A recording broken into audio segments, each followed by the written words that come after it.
കോൺഗ്രസിന്റെ മുതിർന്ന നേതാവ് നിലവിൽ ആറ്റിങ്ങൽ എംപിയുമായ അടൂർ പ്രകാശിനെ SIT ശബരിമല കൊള്ളക്കേസുമായി ബന്ധപ്പെട്ട് ചോദ്യം ചെയ്യുകയാണ്.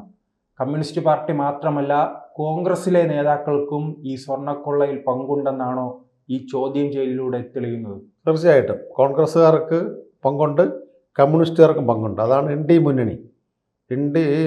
മഹാഗഠബന്ധൻ എന്ന് പറയുന്ന ഇന്ത്യ മുന്നണിക്ക് ശബരിമല സ്വർണ്ണ പാളിക്കേസിലും അവിടുത്തെ ഉരുപ്പടികൾ അടിച്ചു മാറ്റുന്നതിനും രണ്ട് കക്ഷിക്കും തുല്യ പങ്ക് ഉണ്ട് എന്നാണ് ഇപ്പോൾ ഭക്തജനങ്ങൾക്ക് വിശ്വാസമായി വന്നിരിക്കുന്നത്. കാരണം അല്ലെങ്കിൽ പിന്നെ ഇടതുപക്ഷം ഭരിക്കുന്നു. ഈ ഉണ്ണികൃഷ്ണൻ പോറ്റി അവിടുത്തെ പൂജാരിയായിരുന്നു. എങ്ങനെയാണ് ഡൽഹിയിൽ പോയി ഈ സോണിയ മാമിൻ്റെ വീട്ടിൽ പോകേണ്ട ഒരു അവസ്ഥ വന്നത്?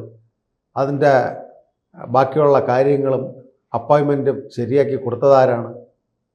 ഇത് സാധാരണ കേരളത്തിലുള്ള ജനങ്ങൾക്ക് അറിഞ്ഞുകൂടെ? ഡയറക്റ്റായിട്ട് ഒരു AICCയുടെ നമ്പർ 10 ജനക് പഥക് റോഡിൽ പോയിട്ട് AICCയുടെ നേതാക്കളെ സോണിയ മാമിനെയും രാഹുലിനെയും കാണാൻ നോക്കും? നമുക്ക് ദർശിക്കാൻ നോക്കില്ലല്ലോ ആ സ്ഥലത്ത്.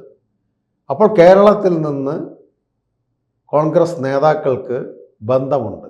അത് വ്യക്തമായിട്ട് സോഷ്യൽ മീഡിയ, നാഷണൽ പത്രങ്ങൾ, പ്രാദേശിക പത്രങ്ങൾ, ചാനലിൽ വന്നിട്ടില്ലേ? മാഡത്തിൻ്റെ കയ്യിൽ എന്തോ കെട്ടിക്കൊടുക്കുന്നു. അതെന്താണെന്നുള്ളത് നമുക്കറിഞ്ഞുകൂടാ. ചരടാണോ ബ്രേസ്ലെറ്റാണോ എന്നുള്ളത് അറിഞ്ഞുകൂടാ.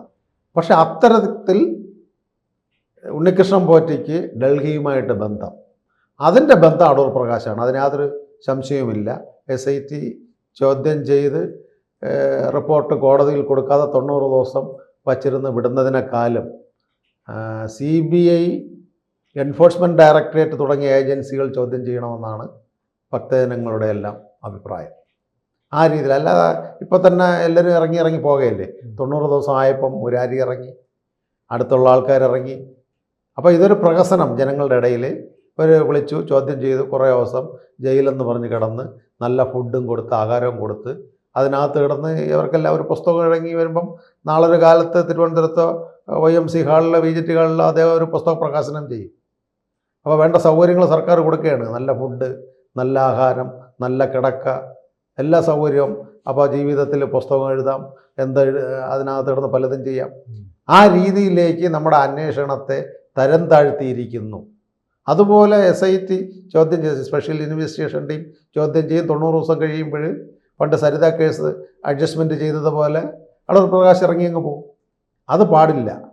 ആരാണോ ശ്രീധർമ്മശാസ്താവിൻ്റെ മുതൽ കട്ടിട്ടുണ്ട് എങ്കിൽ, അത് കടൽ കടന്നിട്ടുണ്ട് എങ്കിൽ, ആ വ്യക്തികൾക്ക് കാരണഭൂതനായിട്ടുള്ള ആരാണോ അവരെ കൽത്തുറങ്കിൽ അടയ്ക്കണമെന്ന് തന്നെയാണ് ശബരിമല വിശ്വാസി എന്നുള്ള നിലയിൽ എനിക്ക് സൂചിപ്പിക്കുവാനുള്ളത്. ഈ കോൺഗ്രസ്സുകാരോട് സോണിയാഗാന്ധിയെക്കുറിച്ച് ചോദിക്കുമ്പോൾ അവർ കുറച്ച് ഒരു ഭയത്തോട് സംസാരിക്കുകയാണ്. അല്ലാതെ എന്തുകൊണ്ടായിരിക്കും? ഈ കമ്മ്യൂണിസ്റ്റ് പാർട്ടി ശിവൻകുട്ടി അടക്കമുള്ളവർ നിരന്തരം പറയുന്നത്, പഴിചാരുന്നത് സോണിയാഗാന്ധിയാണ്.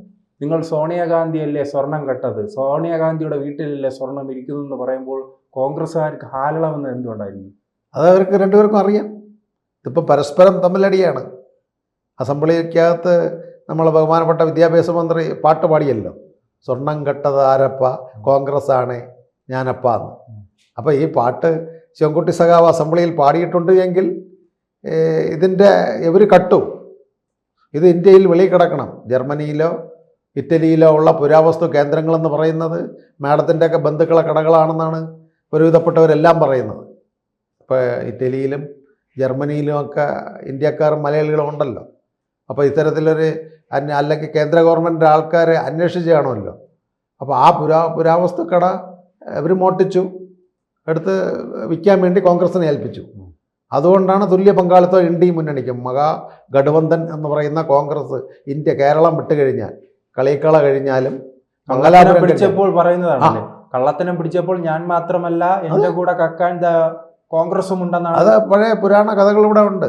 നമ്മുടെ മലയൻകീഴ് ഗോപാലകൃഷ്ണ സാറൊക്കെ പുരാണങ്ങളെ കുറിച്ച് കഥകൾ എഴുതുന്നതും മാതൃഭൂമിയുടെ മുൻ നല്ലൊരു വ്യക്തിയാണ്, പഴമ ചരിത്രം എഴുതുന്നത്. അദ്ദേഹത്തിൻ്റെ ഒരു പുസ്തകത്തിൽ ഞാൻ വായിച്ചിട്ടുണ്ട്. നമ്മളെ വെള്ളായണി പരമും കായംകുളം കൊച്ചുണ്ണി. കായംകുളം കൊച്ചുണ്ണി എന്ന് പറയുന്ന കായംകുളത്ത് നിന്ന് ഇവിടെ വരും. വെള്ളായണി പരമു എന്ന് പറഞ്ഞാൽ ഇവർ രണ്ടുപേരും നല്ലവരാണ്.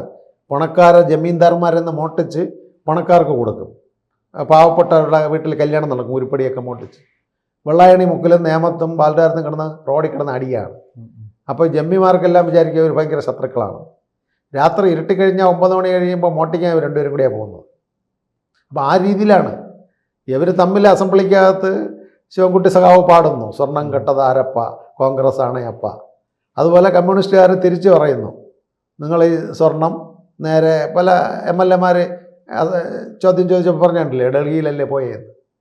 അപ്പോൾ ഇതുകൊണ്ട് ഇതിൻ്റെ രണ്ടിൻ്റെയും ഇത് നമുക്ക് വായിച്ചു നോക്കുകയാണെങ്കിൽ ഇവർക്ക് വിദേശ രാജ്യ ബന്ധമില്ലല്ലോ കമ്മ്യൂണിസ്റ്റുകാർക്ക്. ചൈനയും ക്യൂബയും മാത്രമൊക്കെ അല്ലേ ഉള്ളൂ. അവിടെയൊന്നും പുരാവസ്തു വിൽക്കില്ലല്ലോ. വൈരുദ്ധ്യാത്മിക ഭൗതികവാദങ്ങൾ ഉള്ള രാജ്യത്ത് ഈശ്വര മുതൽ വിൽക്കില്ല. അപ്പോൾ ഈശ്വര മുതൽ വിൽക്കുന്നത്, പുരാവസ്തു ഏറ്റവും കൂടുതൽ വിൽക്കുന്ന സ്ഥലം ജർമ്മനിയും ഇറ്റലിയുമാണ്. അവിടുത്തെ ഭരണാധികാരികൾക്ക് ഭാരതത്തിൻ്റെ താഴികക്കുട എന്ന് പറയുന്ന ഇറീഡിയം, അങ്ങനെ ഒരു സംഭവം ഇല്ലെന്നാണ് സയൻറ്റിസ്റ്റുകൾ പറയുന്നത്, ഇറീഡിയം എന്നുള്ളത്. പക്ഷേ അത്തരത്തിലുള്ള താഴികക്കുടങ്ങൾ, പഴയകാല വിഗ്രഹങ്ങളൊക്കെ അവിടുത്തെ പ്രസിഡൻറ്റ് രാജാവിൻ്റെ വീട്ടിലൊക്കെ വെച്ചാൽ ഐശ്വര്യമാണ്. അതുകൊണ്ടാണ് ഇത് നേരെ കടൽ കടന്ന് ഇറ്റലിക്കും എവിടെയും പോകുന്നത്. അവിടെ പോകുന്നത് ഈ കോൺഗ്രസുമായിട്ട് ബന്ധമുള്ളവരാണ്. ഇപ്പോൾ സ്റ്റീവൻ തന്നെ പറഞ്ഞു, നമ്മുടെ ഏറ്റുമാനൂർ കൊള്ള നടന്ന സ്റ്റീവൻ, ഇപ്പോൾ ആധ്യാത്മികതയിലേക്ക് വന്ന് പോയി മരിച്ചെന്നാണ് തോന്നുന്നത്, അറിഞ്ഞൂടാ. അദ്ദേഹം തന്നെ അദ്ദേഹത്തിൻ്റെ ബുക്കിൽ പ്രതിപാദിച്ചിട്ടുണ്ട്. ഏറ്റവും കൂടുതൽ മോഷ്ടിച്ച വിഗ്രഹങ്ങൾ കടൽ കടന്നിട്ടുള്ളത് യൂറോപ്യൻ യൂണിയൻ സൈഡിലാണ്. അപ്പോൾ നമുക്ക് സ്പഷ്ടമായിട്ടറിയാം ശാസ്താവിൻ്റെ ഈ സ്വർണങ്ങളും വജ്രങ്ങളും കല്ലുകളും എല്ലാം പോയിട്ട് ഇവർ കട്ടെടുത്ത് കൊടുത്തു, കോൺഗ്രസ്സുകാരെ സഹായിച്ചു കൊടുത്തു, വിദേശത്ത് പോയി. അപ്പോൾ കക്കുന്നതിനും വീതിക്കുന്നതിനും ഇവർ രണ്ടുപേരും കോൺഗ്രസ് കമ്മ്യൂണിസ്റ്റുകാർ തുല്യ പങ്കാളികളാണ്. അതുകൊണ്ട് നമുക്കൊന്ന് പറയാനുള്ളത്, ഇന്ന് സതീശൻ്റെ യാത്ര തുടങ്ങിക്കുകയാണ്. എന്തിനാണ് SIT നമ്മുടെ അടൂർ പ്രകാശിനെ ചോദ്യം ചെയ്യുന്നതെന്ന് അദ്ദേഹം എല്ലാ യോഗങ്ങളിൽ പറഞ്ഞു വരണം. പറയണത് നവയുഗ കേരളത്തിനെന്നാണ് അദ്ദേഹം പറയുന്നത്. അപ്പോൾ ഇത്രയും കാലം ഇവിടെ ഭരിച്ചത് കോൺഗ്രസ് അല്ലേ, പഴയ കേരളമായിരുന്നു അവർ ഭരിച്ചിട്ടുണ്ട്. അവർ ഭരിച്ചപ്പം പുതിയ കേരളമല്ല. ഇവർ പറയുന്നതും അടുത്ത യാത്രകൾ തുടങ്ങുന്നു, ഇടതുപക്ഷക്കാരും വികസന യാത്രകൾ, അവരും പുതിയ കേരളത്തിനാണ്. കേരളം ദാരിദ്ര്യമില്ലെന്ന് വെള്ളയമ്പലത്തൊക്കെ ബോർഡ് വെച്ചിരിക്കുന്ന കണ്ടാൽ അറിയാം. അരി കൊടുത്തിട്ടുണ്ട്, നല്ല ഇതാണ്. പിന്നെ എന്തിനാ ഒരു കേരളത്തിൽ നിന്ന് ഒന്നും തന്നില്ല എന്ന് വിളിക്കുന്നത്? കേരളം ഇപ്പോഴെല്ലാം ആയെന്നല്ലേ ഇവിടുത്തെ മുഖ്യമന്ത്രിയും മന്ത്രിമാരും എല്ലാം പറയുന്നത്. സ്വയം പര്യാപ്തത കഴിഞ്ഞ് അപ്പുറമായി യൂറോപ്പ് എന്നാണ് പറയുന്നത്. ഇവിടുത്തെ ഭരണത്തിൻ്റെ വിജയം ലണ്ടൻ, ന്യൂയോർക്ക് നഗരങ്ങളിൽ തന്നെ CM-ൻ്റെ ബോർഡുകൾ വെച്ചിട്ടുണ്ട്. ഇവിടുത്തെ നല്ല ഭരണം കൊണ്ട് മേയർ വിദേശ രാജ്യത്ത് പോയി അവാർഡ് വാങ്ങിച്ചുകൊണ്ട് വന്നിട്ടുണ്ട്. പിന്നെ എന്തിനാണ് കേരളം ദാരിദ്ര്യമാണെന്ന് ഇവർ പറയുന്നത്? അതുകൊണ്ടാണ് മോഡിയൊന്നും കൊടുക്കാത്തത്. ഇത്തരം സമ്പൽ സമഷ്ടമായ ഒരു കേരളം സൃഷ്ടിച്ചതിന് കേന്ദ്രത്തിൻ്റെ ആവശ്യം ഇവിടെ ഇല്ല. GST വേണ്ട. ഇന്ത്യ ആഫ്രിക്കൻ രാജ്യങ്ങൾക്ക് സഹായം നൽകും, പക്ഷേ യൂറോപ്യൻ രാജ്യങ്ങൾക്ക് അമേരിക്കയ്ക്ക് നൽകാറില്ല.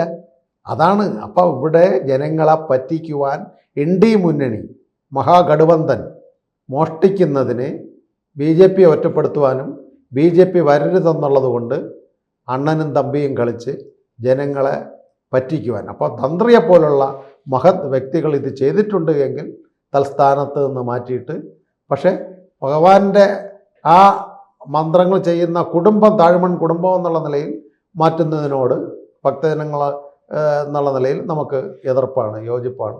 മാറ്റുന്നതിൽ എതിർപ്പാണുള്ളത്. ആ കുടുംബത്തിൽ നിന്ന് മറ്റാരെങ്കിലും വയ്ക്കണം. ഇത്തരത്തിലുള്ള വ്യക്തികൾ പുറത്തുപോയി പൂജകളും ചെയ്ത് കാശുണ്ടാക്കിക്കൊണ്ട് മാറ്റുക തന്നെ വേണം. അത് ജയകുമാർ സാർ പറഞ്ഞത് സ്വാഗതം ചെയ്യുന്നു. കൂടുതൽ വാർത്തകളും വിശേഷങ്ങളും നിങ്ങളിലേക്ക് എത്താൻ ABC മലയാളം സബ്സ്ക്രൈബ് ചെയ്യുക, ബെൽ ബട്ടണും അമർത്തുക.